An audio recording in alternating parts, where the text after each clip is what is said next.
बच्चों के दिल की बात जानना चाहते हैं। ये 5 कहानियाँ आज़माएं। माहिरीन नफ्सियात का कहना है कि अगर वालिदैन चाहें तो कहानियों के ज़रिए अपने बच्चों के दिल की बातें जान सकते हैं, उनके जज्बात, खौफ और वो रिश्ते जिनसे वो जड़े हुए होते हैं।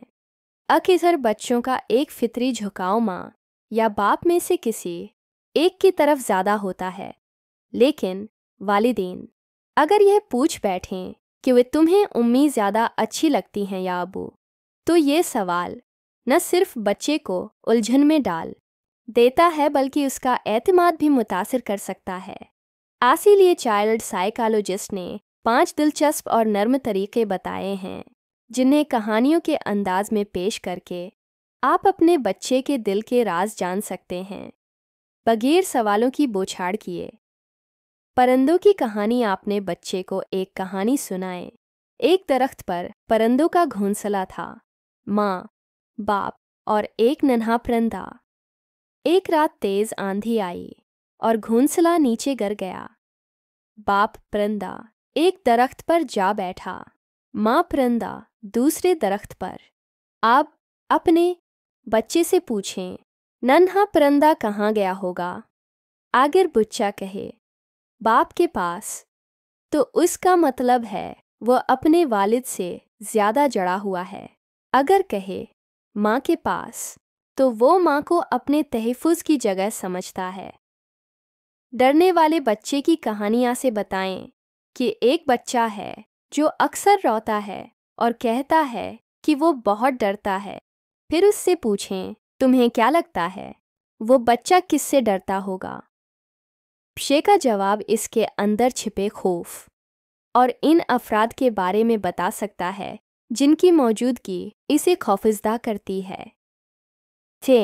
दौड़ जाने वाले शख्स की कहानी सुनाएं कि एक शख्स है जो बहुत दौड़ सफ़र पर जाने वाला है, इतना दौड़ कि कभी वापस नहीं आएगा।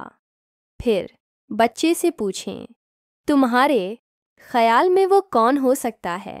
अगर बच्चा किसी ख़ास फ़र्द का नाम लेता है, तो यह उसकी दूरी की ख्वाहिश या नाराज़गी की अलामत हो सकती है। लेकिन अगर वो कहे मैं जा रहा हूँ, तो ये खुद से नफ़रत या मायूसी की अलामत हो सकती है जो ख़ास तवज्जो की मुतक़ाज़ी है। नई खबर की कहानी अब बताएं कि एक बच्चा स्कूल से घर आया और उसकी माँ ने कहा, मेरे पास तुम्हारे लिए एक ज़बरदस्त खबर है। फिर बच्चे से पूछें, तुम्हें क्या लगता है वो खबर क्या होगी? यह सवाल आपको बच्चे की उम्मीदों, ख्वाहिशात और कुछ छुपे हुए डर तक ले जा सकता है। ख्वाब वाली कहानियाँ कहें कि एक बच्चा रात को उठा और अपनी माँ से कहा कि उसने एक खौफनाक ख्वाब देखा है। अब अपने बच्चे से पूछें, तुम्हारे ख्याल में उसने क्या ख्वाब देखा होगा? यह जवाब आपको बच्चे के जहन में मौजूद उलझनों, ताल्लुकात की कमज़ोरियों या उसके दोस्तों और घर वालों के साथ ताल्लुकात की झलक दिखा सकता है। आखिर में एक अहम बात, बच्चे के किसी भी जवाब को फ़ौरन रद्द न करें और न ही इस पर नाराज़गी ज़ाहिर करें। उसे ये एहसास न दिलाएं कि आप किसी ख़ास जवाब की उम्मीद रखते थे। इन कहानियों का मकसद सिर्फ एक है, बच्चे के अंदर छिपे एहसासात को समझना और इसके जज्बात की इज्जत करना। बच्चों की नफ्सियात, इल्म